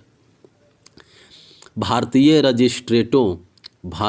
रजिस्ट्रेटों द्वारा ब्रिटिश व्यक्तियों पर मुकदमा चलाने का प्रावधान करने वाला इल्बर्ट बिल 1883 में पेश किया गया था। किसके द्वारा? लॉर्ड रिपन के द्वारा। भारतीय मजिस्ट्रेटों द्वारा ब्रिटिश व्यक्तियों पर मुकदमा चलाने का प्रावधान करने वाला इल्बर्ट बिल 1883 पेश किया गया था लॉर्ड रिपन के द्वारा। ब्रिटिशों के साथ सहायक संधि पर हस्ताक्षर करने वाला पहला राज्य था हैदराबाद। ब्रिटिशों के साथ सहायक संधि पर हस्ताक्षर करने वाला पहला राज्य था हैदराबाद। भारतीय विश्वविद्यालय अधिनियम 1904 में पारित किया गया। किसके दौरान? वायसराय लॉर्ड कर्जन के द्वारा। भारतीय विश्वविद्यालय अधिनियम 1904 में पारित किया गया वायसराय लॉर्ड कर्जन के द्वारा। भारत की महारानी अधिनियम का मूल नाम क्या था? रॉयल टाइटल अधिनियम 1876। भारत की महारानी अधिनियम का मूल नाम था रॉयल टाइटल अधिनियम 1876। अधिनियम ट्रेड यूनियनों और व्यक्तिगत कामगारों के संबंध में भारतीय श्रम कानून को विनियमित करता है। औद्योगिक विवाद अधिनियम 1947। अधिनियम जो ट्रेड यूनियनों और व्यक्तिगत कामगारों के संबंध में भारतीय श्रम कानून को विनियमित करता है वो है औद्योगिक विवाद अधिनियम 1947। भारत में बाल विवाह निरोधक अधिनियम पारित किया गया था। कब? 1929 में। भारत में बाल विवाह निरोधक अधिनियम पारित किया गया था 1929 में। भारत सरकार अधिनियम 1935 ने समाप्त कर दिया था भारतीय परिषद को। भारत सरकार अधिनियम 1935 ने समाप्त कर दिया गया था भारतीय परिषद को। 14 वर्ष से कम उम्र की लड़कियों और 18 वर्ष से कम उम्र के लड़कों के विवाह पर रोक लगाया गया था शारदा अधिनियम 1929 के द्वारा। भारतीय आधिकारिक गोपनीयता अधिनियम के माध्यम से प्रेस की स्वतंत्रता पर प्रतिबंध लगा दिया गया था 1904 में। भारतीय आधिकारिक गोपनीयता अधिनियम के माध्यम से प्रेस की स्वतंत्रता पर प्रतिबंध लगा दिया गया था 1904 में। 1877 में वायसराय लॉर्ड लिट्टन ने रानी विक्टोरिया को स्वीकार करने के लिए एक दरबार का आयोजन किया भारत की समाग्रही के रूप में। 1877 में वायसराय लॉर्ड लिट्टन ने रानी विक्टोरिया को स्वीकार करने के लिए एक दरबार का आयोजन किया भारत की समाग्रही के रूप में। ब्रिटिश भारत की राजधानी कलकत्ता से दिल्ली हस्तांतरित की गई थी 1911 में। ब्रिटिश भारत की राजधानी कलकत्ता से दिल्ली हस्तांतरित की गई थी 1911 में। पहली बार भारतीय प्रतिनिधियों को भारतीय विधान परिषदों में चुनाव के लिए सीटें आवंटित की गई भारतीय परिषद अधिनियम 1892 द्वारा। पहली बार भारतीय प्रतिनिधियों को भारतीय विधान परिषदों में चुनाव के लिए सीटें आवंटित की गई भारतीय परिषद अधिनियम 1892 के द्वारा। भारत में मार्शल लॉ लागू किया गया जनरल डायर के शासनकाल में। भारत में मार्शल लॉ जो है वो लागू किया गया था जनरल डायर के शासनकाल में। ब्रिटिश भारत में प्रशासनिक सुधार लाने हेतु ब्रिटिश संसद की एक पहल 1773 का रेगुलेटिंग एक्ट था। भारत में प्रशासनिक सुधार लाने हेतु ब्रिटिश संसद की एक पहल 1773 का रेगुलेटिंग एक्ट था। एक अधिनियम के तहत बंगाल के गवर्नर के पद को बंगाल के गवर्नर जनरल में बदल दिया गया 1773 के रेगुलेटिंग एक्ट के तहत। 1773 के रेगुलेटिंग एक्ट के द्वारा बंगाल के गवर्नर के पद को बंगाल के गवर्नर जनरल के पद पर बदल दिया गया। प्रथम महालेखाकार का कार्यालय स्थापित किया गया। प्रथम महालेखाकार का कार्यालय स्थापित किया गया 1858 में। प्रथम महालेखाकार का कार्यालय स्थापित किया गया 1858 में। बम्बई में खिलाफत कमेटी का गठन किया गया मार्च 1919 में। बम्बई में खिलाफत कमेटी का गठन किया गया मार्च 1919 में। कार्नवालिस कोड अधिनियमित किया गया था 1793 में।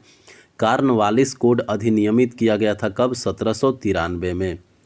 Asiatic Society of Bengal, Asiatic Society of Bengal की स्थापना सर विलियम जोन्स ने की थी कब? 1784 में। एशियाटिक सोसाइटी ऑफ बंगाल की स्थापना 1784 में किया था किसने? सर विलियम जोन्स ने। सिराज उद दौला को पलासी के युद्ध में रॉबर्ट क्लाइव ने हराया था कब? 1757 में। पलासी के युद्ध में रॉबर्ट क्लाइव ने सिराजुद्दौला को हरा दिया था 1757 में। क्लीमेंट एटली जो कि पीएम थे ब्रिटिश संसद के, क्लीमेंट एटली पीएम के समय ब्रिटिश संसद ने भारत के लिए एक स्वतंत्रता विधेयक पारित किया था जुलाई 1947 में। Sir Stafford Cripps, sir Pethick Lawrence, AV Alexander, ये तीनों जो है वो कैबिनेट मिशन योजना 1946 के सदस्य थे। Sir Stafford Cripps, sir Pethick Lawrence, AV Alexander सदस्य थे कैबिनेट मिशन योजना 1946 के। प्रथम नगर निगम 1688 में स्थापित किया गया था कहाँ? मद्रास में। प्रथम नगर निगम 1688 में स्थापित किया गया था मद्रास में।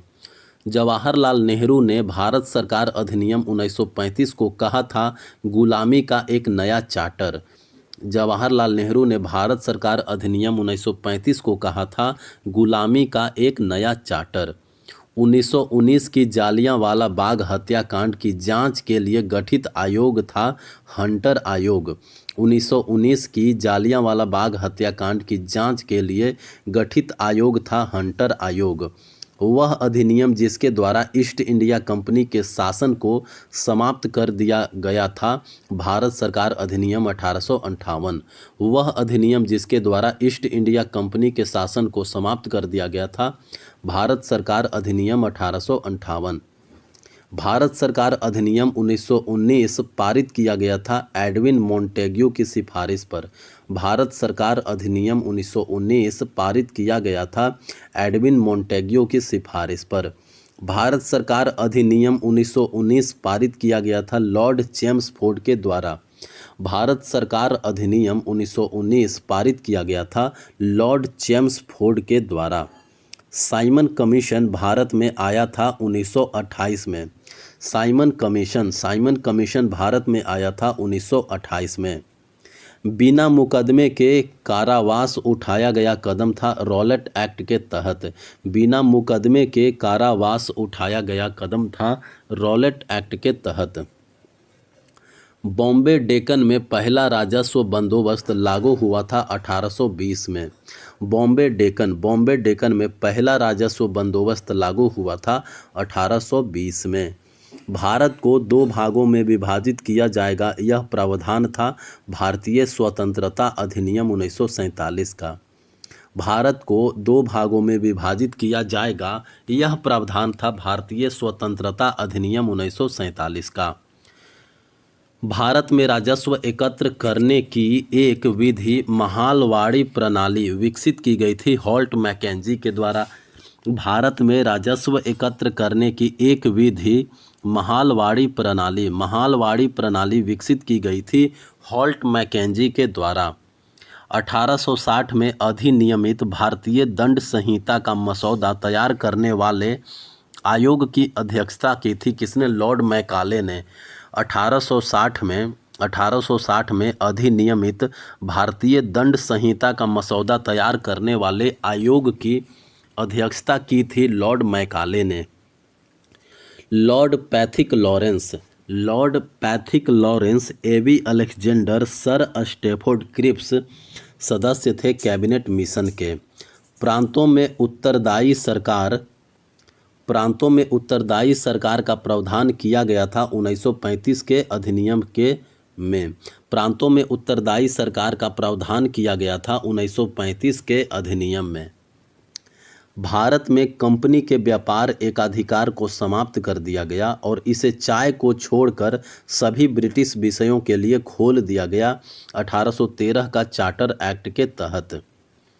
1942 में भारत में क्रिप्स मिशन भेजा गया था ब्रिटिश पीएम विंस्टन चर्चिल द्वारा। 1942 में क्रिप्स मिशन जो है वो भेजा गया था ब्रिटिश पीएम विंस्टन चर्चिल के द्वारा। ब्रिटिश शासन के दौरान 1929 में शारदा अधिनियम पारित किया गया बाल विवाह रोकने के लिए।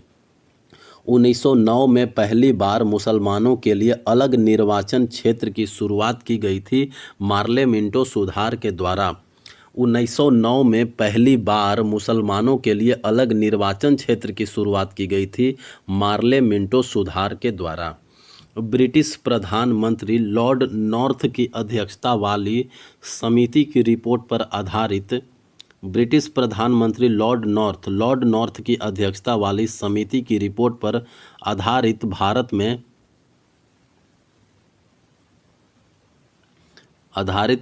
में अधिनियम था 1773 का regulating act. British cabinet mission Bharat आया था कब? मार्च 1946 में। ब्रिटिश कैबिनेट मिशन जो है वो भारत आया था मार्च 1946 में। बॉम्बे डेक्कन में शुरू की गई राजस्व प्रणाली को जाना जाता है रैयतवाड़ी बंदोबस्त के रूप में। बॉम्बे डेक्कन में शुरू की गई राजस्व प्रणाली को जाना जाता है रैयतवाड़ी बंदोबस्त के रूप में। बिना दलील, बिना वकील, बिना अपील कथन संबंधित था रॉलेट एक्ट 1919 से। बिना दलील, बिना वकील, बिना अपील कथन संबंधित था रॉलेट एक्ट 1919 से। वुड्स डिस्पैच का संबंध था शिक्षा के सुधार से। वुड्स डिस्पैच का संबंध था शिक्षा के सुधार से। प्रेस की स्वतंत्रता को प्रतिबंधित करने के लिए भारतीय आधिकारिक गोपनीयता अधिनियम पारित किया गया 1904 में। प्रेस की स्वतंत्रता को प्रतिबंधित करने के लिए भारतीय आधिकारिक गोपनीयता अधिनियम पारित किया गया 1904 में। अंग्रेजों ने अंतर्देशीय उत्प्रवास अधिनियम पारित किया गया था कब? 1859 में। अंग्रेजों ने अंतर्देशीय उत्प्रवास अधिनियम पारित किया था 1904 में। अंग्रेजों ने अंतर्देशीय उत्प्रवास अधिनियम पारित किया था 1859 में। अंग्रेजों ने अंतर्देशीय उत्प्रवास अधिनियम पारित किया था 1859 में। ब्रिटिश नीति जिसके कारण लोग अमृतसर के जालियांवाला बाग में इकट्ठा हुए थे वो है रॉलेट एक्ट। रॉलेट एक्ट नीति के खिलाफ ही लोग अमृतसर के जालियांवाला बाग में इकट्ठा हुए थे। कैबिनेट मिशन में सदस्यों की कुल संख्या थी 3। रॉलेट एक्ट एक निवारक हत्या है, यह कहा था एडविन सैमुअल मोंटेग्यू ने। रॉलेट एक्ट एक निवारक हत्या है, यह कहा था एडविन सैमुअल मोंटेग्यू ने। सहायक संधि की व्यवस्था स्वीकार करने वाला प्रथम भारतीय मूल के शासक थे हैदराबाद के निजाम। सहायक संधि की व्यवस्था स्वीकार करने वाला प्रथम शासक थे हैदराबाद के निजाम। सहायक संधि प्रणाली तैयार की गई थी किसके द्वारा? लॉर्ड वेलेस्ली के द्वारा। सहायक संधि प्रणाली जो है वो तैयार की गई थी लॉर्ड वेलेस्ली के द्वारा। 1929 में भारत के लिए डोमिनियन स्टेट की घोषणा की थी लॉर्ड इरविन ने। 1929 में भारत के लिए डोमिनियन स्टेट की घोषणा की थी लॉर्ड इरविन ने। बागान मजदूरों को बिना अनुमति के चाय बागान छोड़ने की अनुमति नहीं थी अंतर्देशीय उत्प्रवास अधिनियम 1859 के तहत। बागान मजदूरों को बिना अनुमति के चाय बागान छोड़ने का अनुमति नहीं था अंतर्देशीय उत्प्रवास अधिनियम 1859 के तहत। थॉमस मैकाले ने महत्वपूर्ण भूमिका निभाई थी भारत में अंग्रेजी शिक्षा को बढ़ावा देने में।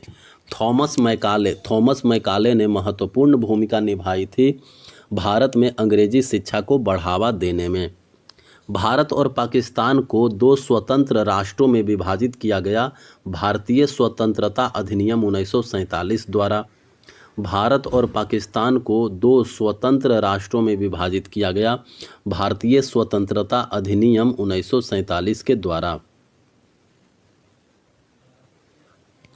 वह अधिनियम जिसके तहत ब्रिटिश ईस्ट इंडिया कंपनी की वाणिज्यिक और राजनीतिक गतिविधियों को विभाजित किया गया था वो है पिट्स इंडिया एक्ट 1784। वह अधिनियम जिसके तहत ब्रिटिश ईस्ट इंडिया कंपनी की वाणिज्यिक और राजनीतिक गतिविधियों को विभाजित किया गया था, वो है पिट्स इंडिया एक्ट 1784। जब कैबिनेट मिशन ने भारत का दौरा किया तो व्यापार मंडल के अध्यक्ष थे स्टैफोर्ड क्रिप्स। जब कैबिनेट मिशन ने भारत का दौरा किया तो व्यापार मंडल के अध्यक्ष थे स्टैफोर्ड क्रिप्स। 1820 की रैयतवाड़ी प्रणाली अधिकतर लागू की गई थी मद्रास और बम्बई में। 1820 की जो रैयतवाड़ी प्रणाली था वह लागू किया गया था मद्रास और बम्बई में। अंग्रेजों के साथ सहायक संधि पर हस्ताक्षर करने वाला प्रथम भारतीय राज्य था हैदराबाद। 1773 के रेगुलेटिंग एक्ट के तहत सर्वोच्च न्यायालय की स्थापना की गई थी। कहाँ? कलकत्ता में। भारत में ब्रिटिश आधिपत्य शब्द का पहली बार प्रयोग किया गया था पिट्स इंडिया एक्ट 1784 में। भारत में ब्रिटिश आधिपत्य शब्द का पहली बार प्रयोग किया गया था ब्रिटिश इंडिया एक्ट 1784 में। ब्रिटिश सरकार ने कैबिनेट मिशन को भारत भेजा था वर्ष 1946 में। ब्रिटिश सरकार ने कैबिनेट मिशन को भारत भेजा था वर्ष 1946 में। 1932 में सांप्रदायिक पुरस्कार की घोषणा की गई थी ब्रिटिश प्रधानमंत्री रैमसे मैकडोनाल्ड के द्वारा। 1932 में सांप्रदायिक पुरस्कार की घोषणा की गई थी ब्रिटिश प्रधानमंत्री रैमसे मैकडोनाल्ड के द्वारा। 6 अप्रैल 1919 को अहिंसक विरोध दिवस के रूप में मनाया गया था रॉलेट एक्ट के खिलाफ। 6 अप्रैल 1919 को अहिंसक विरोध दिवस के रूप में मनाया गया था रॉलेट एक्ट के खिलाफ। कृषकों या रैयतों को भूमि का स्वामी माना जाता था रैयतवाड़ी व्यवस्था में। कृषकों या रैयतों को भूमि का स्वामी माना जाता था रैयतवाड़ी व्यवस्था में। 1864 और 1939 के बीच ब्रिटिश भारत की ग्रीष्मकालीन राजधानी थी शिमला। 1864 और 1939 के बीच ब्रिटिश भारत की ग्रीष्मकालीन राजधानी थी शिमला। हॉल्ट मैकेंजी एवं रॉबर्ट मार्टिन्स बर्ड ने शुरुआत की महालवाड़ी व्यवस्था की। हॉल्ट मैकेंजी एवं रॉबर्ट मार्टिन्स बर्ड ने शुरुआत की महालवाड़ी व्यवस्था की।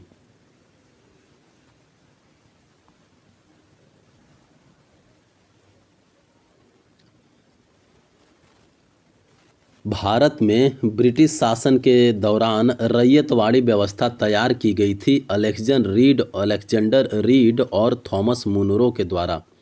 भारत में ब्रिटिश शासन के दौरान रैयतवाड़ी व्यवस्था तैयार की गई थी अलेक्जेंडर रीड और थॉमस मुनरो के द्वारा। बंगाल की दीवानी ईस्ट इंडिया कंपनी को हस्तांतरित किया गया था 1765 में। बंगाल की दीवानी ईस्ट इंडिया कंपनी को हस्तांतरित किया गया था 1765 में। ब्रिटिश भारत में नील की खेती की एक प्रणाली थी नीज। ब्रिटिश भारत में नील की खेती की एक प्रणाली थी नीज। भारत का प्रथम डाकघर 1774 में स्थापित किया गया था वारेन हेस्टिंग्स के द्वारा। भारत का प्रथम डाकघर 1774 में स्थापित किया गया था वारेन हेस्टिंग्स के द्वारा। 1810 ईस्वी के आसपास ब्रिटेन में नील का लगभग 95% हिस्सा आयात होता था भारत से। 1810 ईस्वी के आसपास ब्रिटेन में नील का लगभग 95% हिस्सा आयात होता था भारत से। 1942 में द्वितीय विश्व युद्ध में अपने प्रयासों के लिए पूर्ण भारतीय सहयोग और समर्थन प्राप्त करने के लिए ब्रिटिश मिशन था क्रिप्स मिशन। 1942 में द्वितीय विश्व युद्ध में अपने प्रयासों के लिए पूर्ण भारतीय सहयोग और समर्थन प्राप्त करने के लिए ब्रिटिश मिशन था क्रिप्स मिशन। 1882 में हंटर आयोग की अध्यक्षता करने वाले सर विलियम हंटर को नियुक्त किया गया था लॉर्ड रिपन के द्वारा। 1882 में हंटर आयोग की अध्यक्षता करने वाले सर विलियम हंटर को नियुक्त किया गया था लॉर्ड रिपन के द्वारा। अंग्रेजी शिक्षा अधिनियम 1835। अंग्रेजी शिक्षा अधिनियम 1835 द्वारा अंग्रेजी भाषा को शिक्षा का माध्यम बना दिया उच्च शिक्षा के लिए। अंग्रेजी शिक्षा अधिनियम 1835 द्वारा अंग्रेजी भाषा को शिक्षा का माध्यम बना दिया गया उच्च शिक्षा के लिए। लॉर्ड नॉर्थ रेगुलेटिंग एक्ट पारित किया गया था 1773 में। लॉर्ड नॉर्थ जो है वो रेगुलेटिंग एक्ट पारित किया गया था 1773 में। भारत के साथ व्यापार पर ब्रिटिश ईस्ट इंडिया कंपनी का एकाधिकार समाप्त कर दिया गया था। चार्टर अधिनियम 1813 के द्वारा भारत के साथ व्यापार पर ब्रिटिश ईस्ट इंडिया कंपनी का एकाधिकार समाप्त कर दिया गया था। चार्टर अधिनियम 1813 के द्वारा ब्रिटिश भारत के प्रांतों के लिए द्वैध शासन व्यवस्था लागू की गई थी। भारत शासन अधिनियम 1919 द्वारा ब्रिटिश भारत के प्रांतों के लिए द्वैध शासन व्यवस्था जो है वो लागू की गई थी।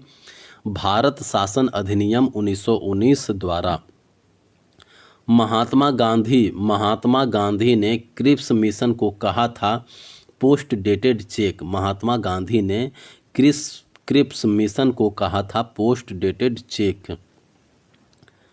बच्चों के रोजगार को नियंत्रित करने के लिए पहला कारखाना अधिनियम 1881 पारित किया गया था लॉर्ड रिपन द्वारा।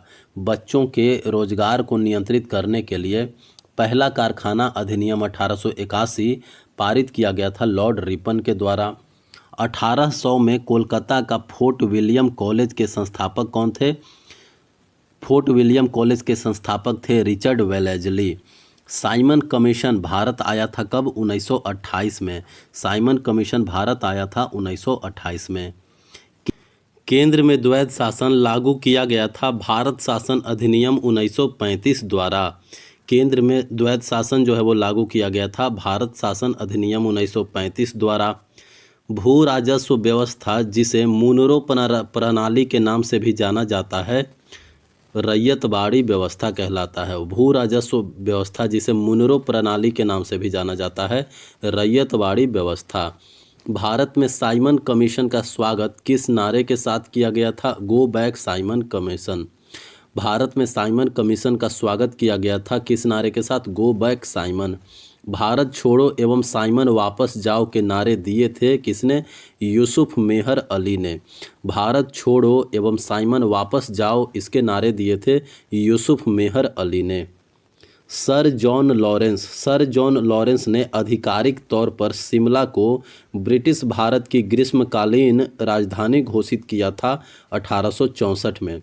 सर जॉन लॉरेंस ने आधिकारिक तौर पर शिमला को ब्रिटिश भारत की ग्रीष्मकालीन राजधानी घोषित किया था 1864 में। 1854 का उर्स डिस्पैच संबंधित था भारतीय शिक्षा से। 1854 का उर्स डिस्पैच संबंधित था भारतीय शिक्षा से। लॉर्ड मैकाले ने अधोमुखी निस्पंदन सिद्धांत प्रस्तुत किया अपने प्रसिद्ध रिपोर्ट मैकाले मिनट में।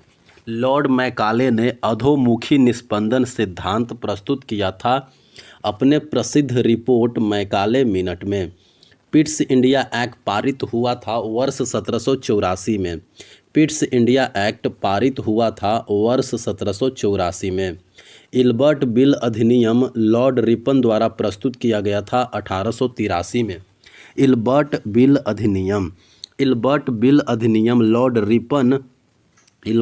अधिनियम लॉर्ड रिपन द्वारा प्रस्तुत किया गया था 1883 में।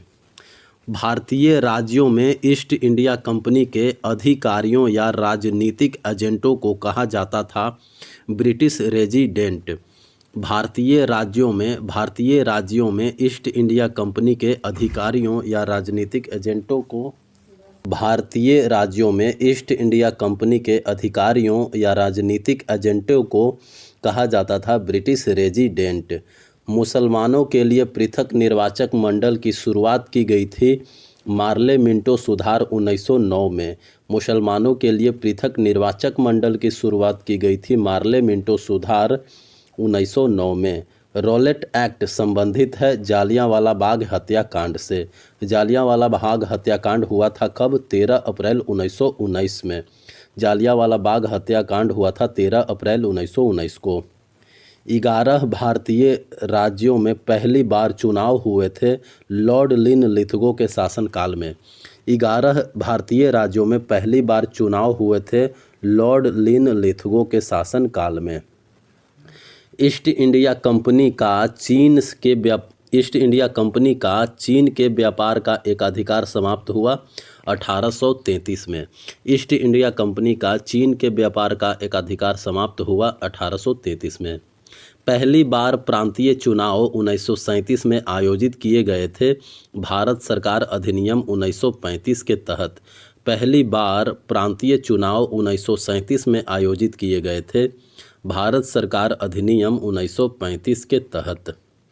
वह अधिनियम जो भारतीय विधि आयोग की स्थापना का प्रावधान करता है चार्टर अधिनियम 1833। वह अधिनियम जो भारतीय विधि आयोग की समानता का प्रावधान करता है चार्टर अधिनियम 1833। 1773 के रेगुलेटिंग एक्ट के तहत सुप्रीम कोर्ट की स्थापना हुई थी कलकत्ता में। 1773 के रेगुलेटिंग एक्ट के तहत सुप्रीम कोर्ट की स्थापना हुई थी कलकत्ता में। मार्ले मिंटो सुधार प्रस्ताव प्रस्तुत किया गया था 1909 में। वर्नाक्यूलर प्रेस अधिनियम को जाना जाता था गैंगिंग एक्ट के रूप में। वर्नाक्यूलर प्रेस एक्ट को जाना जाता था गैंगिंग एक्ट के रूप में। 120 सदस्य वाली चैम्बर ऑफ प्रिंसेस की व्यवस्था बनाई गई थी 1919 के अधिनियम के द्वारा। 120 सदस्यों वाली चैम्बर ऑफ प्रिंसेस की व्यवस्था बनाई गई थी 1919 के अधिनियम के द्वारा।